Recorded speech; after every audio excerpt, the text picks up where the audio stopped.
इस वीडियो को ध्यान से देखिए। Who is the president of India? Narendra Modi. Narendra Modi. अब ऐसा नहीं है कि हम इंडियंस के साथ ही ऐसा हो रहा है, अमेरिकन्स भी इतने ही तेज हैं। How long is a quarter of an hour?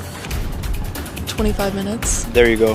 अब सबसे शॉकिंग बात यह है कि ये सारे लोग पढ़े लिखे लोग हैं जो कि इन बेसिक क्वेश्चंस के आंसर भी नहीं दे पा रहे। मगर सवाल ये है कि जब एजुकेशन सिस्टम ही इन लोगों को पढ़ा लिखा बोल रहा है तो इसका मतलब तो ये हुआ कि एक्चुअल में हमारा एजुकेशन सिस्टम ही केपेबल नहीं है इंटेलिजेंस को एक्चुअल में मेजर करने के लिए। और सबसे डरावनी चीज तो ये है कि कहीं हमारे साथ भी ऐसा तो नहीं हो रहा कि हमारा एजुकेशन सिस्टम हमें बोल रहा है कि हम फर्स्ट आ रहे हैं और एक्चुअल में ये मेजरमेंट, ये सारे रिपोर्ट कार्ड वगैरह बकवास हैं। अब ये समझने के लिए कि हम इंटेलिजेंस कैसे मेजर कर सकते हैं और एक्चुअल में हम किसी भी सब्जेक्ट में एक्सपर्ट कैसे बन सकते हैं, इसके लिए हमें सबसे पहले ब्लूम्स टेक्सोनॉमी को समझना पड़ेगा। तो जो मिस्टर बेंजामिन ब्लूम थे वो एक फेमस साइकोलॉजिस्ट थे जिन्होंने अपनी जिंदगी के 50 साल सिर्फ इस चीज में लगाए कि क्या चीज है जो किसी को एक्सपर्ट बनाती है। और 1950s में इस 50 साल की रिसर्च के बाद उन्होंने एक 6 स्टेप फ्रेमवर्क दिया जिसे कहा गया ब्लूम्स टेक्सोनॉमी, जिसे कोई भी स्टूडेंट किसी भी सब्जेक्ट में एक्सपर्ट बन सकता है। इन 6 स्टेप में सबसे पहले जो 3 स्टेप हैं